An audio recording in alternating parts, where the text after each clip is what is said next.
According to the American Lung Association, black men and women are more likely to develop and die from lung cancer than persons of any other racial or ethnic group. And while there are many new treatments, there are disparities in treatments across racial and ethnic lines.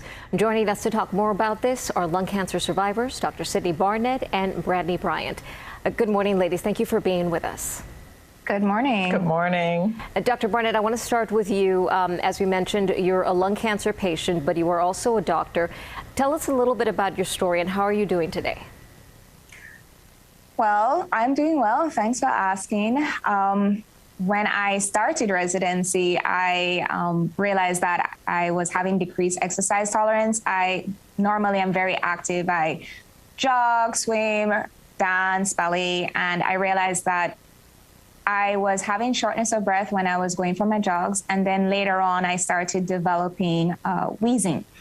I have a very strong family history of asthma, so I thought that that was what was going on. But I went to my pulmonologist anyway, and after a series of tests, actually was surprised with a diagnosis of stage 4 lung cancer. Thankfully, she sent me for biomarker testing. I was found to have a mutation, a biomarker, and I was started on targeted therapy, which has made me no evidence of disease 5 years after the fact, which is great. Were you a smoker? Doesn't sound like it. Given how active you were at dance and running and swimming, more importantly, requires so much lung capacity. Right. I was not a smoker. I had no known risk factors for lung cancer, which is one of the reasons why I was just so shocked about it, because we're told, don't smoke, you're going to get lung cancer. Almost 20% of new cases that are being diagnosed now are in patients who don't have a smoking history. Anyone who has lungs can get lung cancer. Brandi, you were diagnosed with lung cancer in 2018, had 30 rounds of radiation, then 6 rounds of chemotherapy, but it wasn't until after 7 weeks of targeted therapy that your scans were clear. It sounds to me like you've been through a lot, so how are you doing today, and do you credit biomarker technology with helping you be better?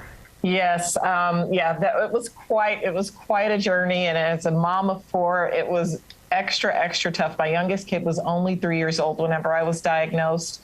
And after doing chemo and radiation concurrently, I had the option of choosing targeted therapy or immunotherapy. I was fortunate to be at a community hospital when I was initially diagnosed that did send my tumor off for biomarker testing. So I knew at that time that I was ALK positive, like Dr. Barnett. And I was able to choose a targeted therapy that completely changed my life. Everything cleared up, and I've been no evidence of disease since 2018. I'm glad that you are doing well now, and that your scans are clear. That is great news. I mean, and in particular for your family as well as your 3 young children. Both of you ladies are speaking on behalf of the Lung Cancer Foundation of America. So, Dr. Barnett, what is your message about lung cancer research? Lung cancer research is so important, and unfortunately it's not getting the funding that it deserves.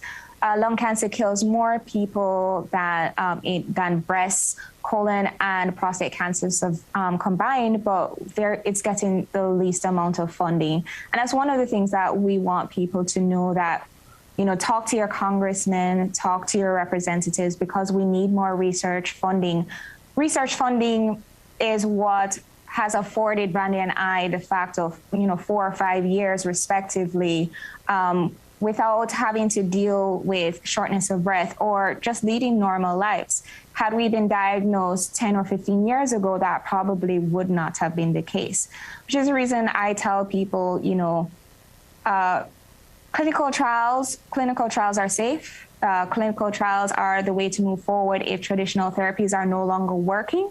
And that is where we find out more information and find out more reasons why lung cancer is popping up in patients who are younger and younger. And that is that's showing us just how important research is. Yeah, research is saving lives, and if not that, at least it is prolonging lives and making the quality of life better. Dr. Sidney Barnett and Brandi Bryant, I'm glad that both of you guys are doing well and are healthy today. Thank you for joining us. Thank you. you.